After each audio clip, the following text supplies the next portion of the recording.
Sir, ಸಿದ್ಲಿಂಗುಟ್ಟು title ಬಗ್ಗೆ ಏನೂ ಮಾತಾಡೋಂಗಿಲ್ಲ, ಯಾಕಂದರೆ ಆಲ್ರೆಡಿ ಒಂದ್ಸರಿ ತುಂಬ ದೊಡ್ಡ ಹಿಟ್ ಆಗಿರ್ತಕ್ಕಂಥ ಸಿನಿಮಾ, ಆವತ್ತಿನ ಕಾಲಕ್ಕೆ ದೊಡ್ಡ ಹಿಟ್ಟು. ಸೊ ಪರ್ಟಿಕ್ಯುಲರ್ ನಿಮ್ಮ ಕರಿಯರ್ಗೂ ಕೂಡ ತುಂಬ ಸ್ಪೆಷಲ್ ಸಿನಿಮಾ ಆಗಿತ್ತು. ಈಗ ಯಾವ ಹಂತದಲ್ಲಿದೆ, ಏನು ನಡೀತಿದೆ, ಎಷ್ಟು ವಿಶೇಷ ನಿಮಗೆ ಅನ್ನೋದು? ಸಿದ್ಲಿಂಗು ಪಾರ್ಟ್ 2 ಭಾರಿ ಖುಷಿ ಇದೆ ನನಗೆ, ಯಾಕಂದರೆ ಆಲ್ಮೋಸ್ಟ್ 12-13 ವರ್ಷದ ನಂತರ ನಾನು ನಮ್ಮ ಡೈರೆಕ್ಟರ್ ಎಲ್ಲ ಒಟ್ಟಿಗೆ ಸೇರಿ ಸಿದ್ಲಿಂಗು 2 ಸಿನಿಮಾ ಮಾಡ್ತಾಯಿದ್ದೀವಿ. ತುಂಬ ಖುಷಿ ಇದೆ. ಈಗ ಸಿನಿಮಾ ಫುಲ್ ಕಂಪ್ಲೀಟ್ ಆಗಿದೆ. ಇವತ್ತಿಗೆ ಡಬ್ಬಿಂಗು ಕೂಡ ಕಂಪ್ಲೀಟ್ ಇದೆ. ಅದ್ರ ಜೊತೆಗೆ ರೆಕಾರ್ಡಿಂಗು ನಡೀತಿದೆ, ಜೊತೆಗೆ DI ನಡೀತಿದೆ, ಎಲ್ಲ ಕೆಲಸ ಒಟ್ಟೊಟ್ಟಿಗೆ ನಡೀತಿದೆ. ಫೆಬ್ರವರಿ 14ಕ್ಕೆ ಸಿನಿಮಾ ರಿಲೀಸ್ ಅಂತ ನಾವು ಡೇಟು ಕೂಡ ಅನೌನ್ಸ್ ಮಾಡಾಯಿತು. ಇವತ್ತು ಡಬ್ಬಿಂಗ್ ಮುಗಿದ ತಕ್ಷಣ ಇನ್ನು ಮಿಕ್ಕಿದ ಕೆಲಸ ಎಲ್ಲ ತುಂಬ ಫಾಸ್ಟ್ ಟ್ರ್ಯಾಕಲ್ಲಿ ಫೆಬ್ರವರಿ ಬರುತ್ತೆ ಸಿನಿಮಾ. ಪಾರ್ಟ್ 1ನಲ್ಲಿ ಎಷ್ಟು ಖುಷಿಯಾಗಿ ಎಲ್ಲರೂ ಒಂದು ಎಂಟರ್ಟೈನ್ಮೆಂಟ್ ಒಂದಿತ್ತು, ಜೊತೆಗೆ ಎಮೋಷನ್ನು ಎಲ್ಲ ಕ್ಯಾರಿ ಆಗಿತ್ತು ಸಿನಿಮಾಲಿ. ಸೊ ಪಾರ್ಟ್ 2 ಅಲ್ಲಿ ಅದಕ್ಕಿಂತ ಡಬಲ್ ಸಂತೋಷ, ಜೊತೆಗೆ ಎಮೋಷನ್ ಪ್ರತಿಯೊಂದನ್ನು ಕ್ಯಾರಿ ಮಾಡಿರೋವಂಥ ಸಿನಿಮಾ ಇದು. ನನಗೆ ತುಂಬಾ ಆಸೆ ಇತ್ತು ಸಿದ್ಲಿಂಗು ಭಾಗ 2 ಮಾಡಬೇಕು ಅನ್ನೋದು. ಸೊ ಇವಾಗ ಕಾಲ ಕೂಡ ಬಂತು ಆ್ಯಂಡ್ ಈಗ ರಿಲೀಸ್ ಕೂಡ ಆಗ್ತಿದೆ. ತುಂಬ ಖುಷಿ ಇದೆ.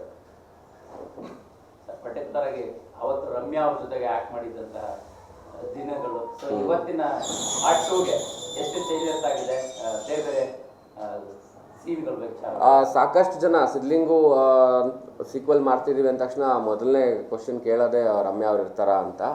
ನಾನು ಎಲ್ರಿಗೂ ಹೇಳ್ತೀನಿ, ಖಂಡಿತವಾಗ್ಲೂ ರಮ್ಯಾ ಅವರು ಈ ಸಿನಿಮಾಲಿ ಇಲ್ಲ. ಯಾಕಂದರೆ ಸಿದ್ಲಿಂಗು ಕ್ಲೈಮ್ಯಾಕ್ಸಲ್ಲಿ ತೀರೋಗಿರ್ತಾರೆ. ಸೊ ಅವ್ರು ಅದನ್ನು ವಾಪಸ್ ರಿವೈವ್ ಮಾಡೋಕ್ಕಂತೂ ಸಾಧ್ಯ ಇಲ್ಲ. ಸೊ ಅವ್ರನ್ನ ಬಿಟ್ಟು ಏನು ಮಾಡೋಕ್ಕೆ ಸಾಧ್ಯ ಆಗುತ್ತೆ, ಅದನ್ನು ಈ ಸಿನಿಮಾಲಿ ಮಾಡಿದ್ದೀವಿ. ಸೋನು ಗೌಡ ಅವರು ಈ ಸಲ ನಮ್ಮ ಸಿನಿಮಾಲಿ ನನಗೆ ಲೀಡಾಗಿ ಅವರು ಪಾತ್ರನ ಮಾಡಿದ್ದಾರೆ. ಆ್ಯಂಡ್ ಪಾರ್ಟ್ 2 ಅಂದ ತಕ್ಷಣ ಕೆಲವು ಸಿನಿಮಾಗಳಲ್ಲಿ ಏನಾಗುತ್ತೆ, ಪಾರ್ಟ್ 1ಗೂ ಪಾರ್ಟ್ 2ಗೂ ಸಂಬಂಧನೇ ಇರಲ್ಲ. ಸೊ ನಮ್ಮ ಸಿನಿಮಾಲಿ ಆ ಥರ ಇಲ್ಲ. ಪಾರ್ಟ್ 1ನಿಂದ ಏನು ಎಂಡ್ ಆಗಿತ್ತು ಅದರಿಂದನೇ ಶುರುವಾಗಿ ಭಾಗ 2ಕ್ಕೆ ಸಿನಿಮಾನ ತೊಗೊಂಡು ಹೋಗಿದ್ದೀವಿ. ಆ್ಯಂಡ್ ಎಲ್ಲೂ ಕೂಡ ಯಾರಿಗೂ ಡಿಸ್ಕನೆಕ್ಟ್ ಆಗಲ್ಲ ಈ ಸಿನಿಮಾ ನೋಡಿದಾಗ. ಪಾರ್ಟ್ 1 ನೋಡಿರೋರಿಗೆ ಪಾರ್ಟ್ 2 ಪ್ರತಿಯೊಂದು ಸೀನು, ಪ್ರತಿಯೊಂದು ಶಾರ್ಟೂ ಅವ್ರಿಗೆ ಮನಸ್ಸಲ್ಲಿ ಮೊದಲನೇ ಸಿನಿಮಾ ಪಾರ್ಟ್ 1 ಎಲ್ಲನೂ ಜ್ಞಾಪಕ ಬರೋಕ್ಕೆ ಶುರು ಆಗ್ತಾ ಹೋಗುತ್ತೆ. ಸೊ ಅದು ನಮ್ಮ ಸ್ಟ್ರಾಂಗ್ ಒಂದು ಬೇಸ್ಮೆಂಟ್ ಅಂತ ಹೇಳಕ್ಕೆ ಇಷ್ಟಪಡ್ತೀನಿ ಈ ಸಿನಿಮಾಗೆ. ಈಗ ಫೆಬ್ರವರಿ 14th ರಿಲೀಸ್ ಆಗ್ತಾ ಇದೆ ಅಂತ ಹೇಳಿದ್ರೆ ಸಿನಿಮಾ, ಫೆಬ್ರವರಿ 14th ಅಂದ ತಕ್ಷಣ ನಮ್ಗೆ ನೆನಪಾಗೋದು ಒಂದು ಒಳ್ಳೆ ಲವ್ ಸ್ಟೋರಿ ಸಿನಿಮಾ ಇರ್ಬೋದೇನೋ ಅಂತ ಹೇಳ್ಬಿಟ್ಟು. ಸಿದ್ಲಿಂಗೂಲಿ ನಾವು ಲವ್ ಸ್ಟೋರಿ ಅನ್ನೋಕ್ಕಿಂತ ಜಾಸ್ತಿ ಹಾಸ್ಯ ಇರ್ತಿತ್ತು ಅಂಡ್ ಡಬಲ್ ಮೀನಿಂಗ್ ಎಕ್ಸ್ಪೆಕ್ಟ್ ಮಾಡ್ತಾ ಇದ್ವಿ. ಸೊ ಇದರಲ್ಲಿ ಚೇಂಜಸ್ ಯಾವ ರೀತಿ ಇದೆ, ಪ್ರೇಮಿಗಳಿಗೆ ಏನಾದರೂ ಮೆಸೇಜ್ ಕೊಡೋದಿದೆ ನಾ ಈ ಸಿನಿಮಾ? ಖಂಡಿತವಾಗ್ಲೂ ಲವ್ ಸ್ಟೋರಿ ಇದೆ ಸಿನಿಮಾಲಿ, ಇಲ್ಲ ಅಂತ ಹೇಳಿ ಡಿನೈ ಮಾಡೋಕ್ಕೆ ಸಾಧ್ಯನೇ ಇಲ್ಲ. ಖಂಡಿತವಾಗ್ಲೂ ಲವ್ ಸ್ಟೋರಿ ಇದೆ. ಆದರೆ ನಾವು ರಿಲೀಸ್ ಮಾಡ್ತಿರೋ ಡೇಟ್ಗೆ ಅದಕ್ಕೆ ಅಂದರೆ ಲವರ್ಸ್ ಡೇ ದಿನಾನೇ ರಿಲೀಸ್ ಮಾಡಬೇಕು, ವ್ಯಾಲೆಂಟೈನ್ಸ್ ಡೇ ದಿನಾನೇ ರಿಲೀಸ್ ಮಾಡಬೇಕು ಈ ಸಿನಿಮಾ ಅನ್ನೋ ಪ್ಲ್ಯಾನ್ ಇರಲಿಲ್ಲ ನಮಗೆ. ಆದಷ್ಟು ಇನ್ನೂ 1 ತಿಂಗಳು ಮುಂಚೆನೇ ಬರಬೇಕಿತ್ತು. ಬಟ್ ಕೆಲಸಗಳು ಅಷ್ಟು ಬೇಗ ಆಗಲಿಲ್ಲ ನಾವು ಅಂದ್ಕೊಂಡಂಗೆ. ಅದಕ್ಕೋಸ್ಕರ ನಾವು ಫೆಬ್ರವರಿ 14th ಒಳ್ಳೆ ಡೇಟು, ಒಂದು ಒಳ್ಳೆ ಕಂಟೆಂಟ್ ಇರೋ ಸಿನಿಮಾ ಅವತ್ತು ಬಂದರೆ ಎಲ್ಲರಿಗೂ ಇಷ್ಟ ಆಗುತ್ತೆ ಅನ್ನೋದೊಂದು ನಂಬಿಕೆ ಮೇಲೆ ರಿಲೀಸ್ ಮಾಡ್ತಿದ್ದೀವಿ.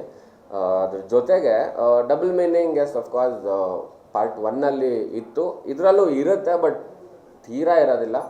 ಎಲ್ಲಿ ಸ್ವಲ್ಪ ಸ್ವಲ್ಪ ಮಾತ್ರ ಉಳಿಸ್ಕೊಂಡಿದ್ದೀವಿ. ಬಟ್ ಜಾಸ್ತಿ ಸಂಬಂಧಗಳ ಮೇಲೆ ಮಾಡಿರೋವಂಥ ಸಿನಿಮಾ ಇದು.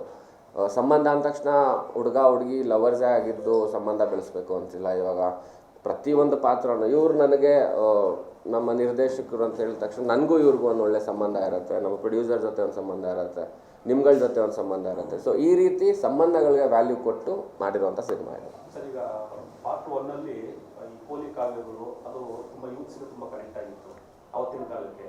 ಸೊ ಈಗ ಅದನ್ನು ಕಂಟಿನ್ಯೂ ಮಾಡ್ತಾ ಹೋಗೋ ಬರೋದಲ್ಲಿ ಲಿಮಿಟ್ಸ್ನ ಕ್ರಾಸ್ ಮಾಡಿ ಹೋಗುವಂಥದ್ದು. ಈಗ ಸಾಕಷ್ಟು ಸಿನಿಮಾಗಳಿದೆ ನಮ್ಮ ವಿದೇಶದ ಸಿನಿಮಾಗಳು ಅಂತಂದರೆ ನೀರ್ದೋಷೆ ಆಗಿರ್ಬೋದು, ನಿಂದಾಗಿರ್ಬೋದು, ಫಿಲ್ಮ್ ಆಗಿರ್ಬೋದು, ಅಲ್ಲೆಲ್ಲ ಪೋಲಿ ಕಾವ್ಯಗಳು ಇರ್ತಾ ಇತ್ತು. ಜನರಿಗೆ ಕಚಗುಳಿ ಇಡುವಂಥ ಡೈಲಾಗ್ಗಳು ಅಷ್ಟೇ.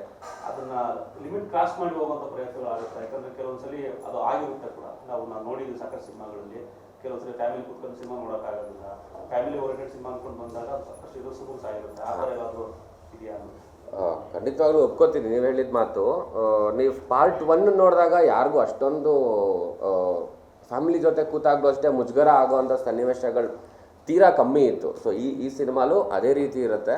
ಒಂದು ಥಿನ್ ಲೈನ್, ತಮಾಷೆಗೂ ಮತ್ತು ಈ ಪೋಲಿ ತನಕ್ಕೂ ಒಂದು ಥಿನ್ ಲೈನ್ ಇರುತ್ತೆ. ಸೊ ಅದನ್ನು ಕ್ರಾಸ್ ಮಾಡಿಲ್ಲ ನಮ್ಮ ಡೈರೆಕ್ಟ್ರೀಸಲ್ಲಿ. ತುಂಬ ಪರ್ಟಿಕ್ಯುಲರ್ ಆಗಿ ನಾವೆಲ್ಲರೂ ಡಿಸ್ಕಸ್ ಮಾಡಿದ್ದದೇ ಸರ್, ಫ್ಯಾಮಿಲಿ ಬಂದು ಕೂತಾಗ ಅವ್ರಿಗೆ ಯಾವುದೇ ಕಾರಣಕ್ಕೂ ಮುಜುಗರ ಆಗದೆ ಇರೋ ಥರ ನಾವು ಡೈಲಾಗ್ಸ್ನ ಬರ್ಕೊಂಡು ಈ ಸಿನಿಮಾ ಮಾಡೋಣ ಅಂತ ಪ್ಲ್ಯಾನ್ ಮಾಡಿದ್ದು. ಅದೇ ರೀತಿ ಮಾಡಿದ್ದೀವಿ ಸರ್. ಹೇಳಿದ್ದೀವಿ